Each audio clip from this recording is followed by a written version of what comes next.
पूरे उत्तर प्रदेश के अंदर आदित्यनाथ जी का राज बेटियों के लिए कब्रगाह बन गया है। जब मैं आज आपसे बात कर रहा हूं, इस वक्त भी मैं 3-4 प्रमुख घटनाओं का उल्लेख करना चाहूंगा जो कल से लेकर आज तक घटित हुई। बुलंदशहर में LLB की छात्रा को आत्महत्या करने के लिए मजबूर होना पड़ा क्योंकि उसको पुलिस ने न्याय नहीं दिया। गोरखपुर जो आदित्यनाथ जी का गृह जनपद है, वहां 7 साल की मासूम बच्ची के मुंह में कपड़ा ठूस के उसके साथ रेप की घटना। फतेहपुर में 2 सगी बहनों का मर्डर हो गया। परिवार के लोग उस पर भी रेप की आशंका जता रहे हैं। और घाटमपुर की जो घटना है वो मानवता और इंसानियत को दिल दहला देने वाली घटना है, जहां पर कि 7 साल की बच्ची के साथ पहले रेप होता है, फिर उसका मर्डर होता है, फिर उसके शरीर का अंग निकालकर खाया जाता है, तंत्र मंत्र किया जाता है। तो एक तरफ योगी आदित्यनाथ जी मिशन शक्ति चला रहे हैं कि हम नारियों को सुरक्षा देंगे, बेटियों को सुरक्षा देंगे, और दूसरी तरफ उत्तर प्रदेश में ये घटनाएं इस बात का सबूत है कि लॉ एंड ऑर्डर पूरी तरीके से फेल है। और माँ बाप जब अपने बच्चियों को घर से बाहर भेजते हैं तो उनके मन में भय और डर रहता है कि पता नहीं हमारी बच्ची सुरक्षित वापस आएगी कि नहीं आएगी। तो इसलिए ये मिशन शक्ति के नाम पर बड़े बड़े होर्डिंग और पोस्टर लगा के अखबारों में विज्ञापन देके आदित्यनाथ जी उत्तर प्रदेश की माताओं बहनों को चिढ़ाना बंद कीजिए। उनको सुरक्षा चाहिए, उनके सुरक्षा का इंतजाम कीजिए, नंबर 1।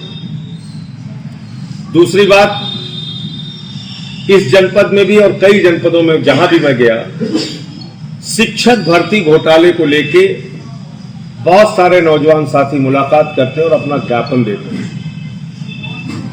इस भर्ती घोटाले में अब तक कार्रवाई क्या हुई? आदित्यनाथ जी ने अपनी सरकार के बचाव का एक सबसे मजबूत स्तंभ तलाश लिया है, SIT। इंद्रकांत त्रिपाठी का मर्डर हुआ, SIT। कोरोना का घोटाला हुआ, 800 रुपए का ऑक्सीमीटर 5000 में खरीदा गया, 1600 का थर्मोमीटर 13000 में खरीदा गया, SIT। शिक्षक भर्ती घोटाला, SIT। तो ऐसा लगता है कि SIT जो है वो आदित्यनाथ जी की सरकार का सुरक्षा कवच बन गया है। SIT बनाओ और मामले को ठंडे बस्ते में डाल दो।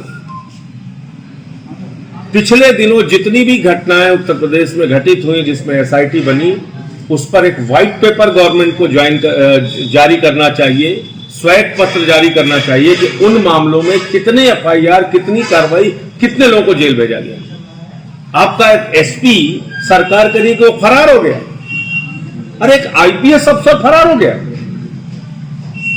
उस पर कुर्की की नोटिस जारी हो रही।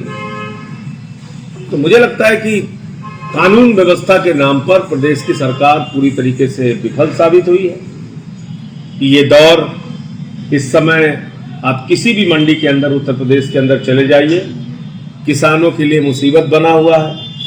800 रुपए, 1000 रुपए कुंटल उनको धान का दाम मिल रहा है। मैंने पार्लियामेंट में इस बिल का विरोध किया था और मैंने उस वक्त भी कहा था कि MSP हिंदुस्तान में खत्म हो जाएगी, और आज वही हो रहा है। न्यूनतम समर्थन मूल्य किसानों को नहीं मिल रहा है, 800-1000 रुपए न्यूनतम समर्थन मूल्य मिल रहा है। मुझे लगता है कि पराली के नाम पर जो कुछ भी उत्तर प्रदेश में हो रहा है, ये एक आपराधिक कृत्य है। अभी बाराबंकी का एक किसान, उस पर मुकदमा हो जाएगा, इस डर से उसने आत्महत्या कर ली। किसानों को आप गुड्डों की तरह पकड़ के जेल में डाल रहे हैं, लेकिन पराली का जो समाधान है वो निकालने को तैयार नहीं। केजरीवाल सरकार ने पराली के लिए एक समाधान निकाला है, डीकंपोजर का इस्तेमाल करके, केमिकल का इस्तेमाल करके उस पराली को खाद में बना रहे हैं और खाद में तब्दील करके उसको उनके खेत के लिए उसका इस्तेमाल हो रहा है।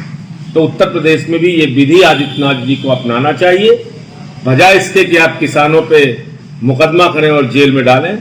डीकम्पोजर अप्लाई कीजिए, केमिकल का इस्तेमाल कीजिए और किसानों पे जुर्म करना बंद कीजिए। और अंतिम बात स्मार्ट मीटर की है।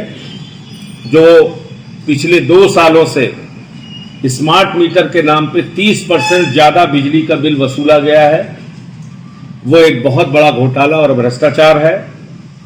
हमारी मांग है प्रदेश सरकार से कि आप 30% जो ज्यादा बिल आपने वसूला है पिछले 2 सालों में स्मार्ट मीटर के नाम पे और दूसरे मीटर लगा के, और ये मैं नहीं कह रहा हूं, अब तो रिपोर्ट आ चुकी है कि 30% आपका बिजली का मीटर तेज भागता है, वो ब्याज सहित पैसा उपभोक्ताओं को वापस किया जाए, वरना पूरे प्रदेश में आम आदमी पार्टी एक व्यापक आंदोलन छेड़ेगी।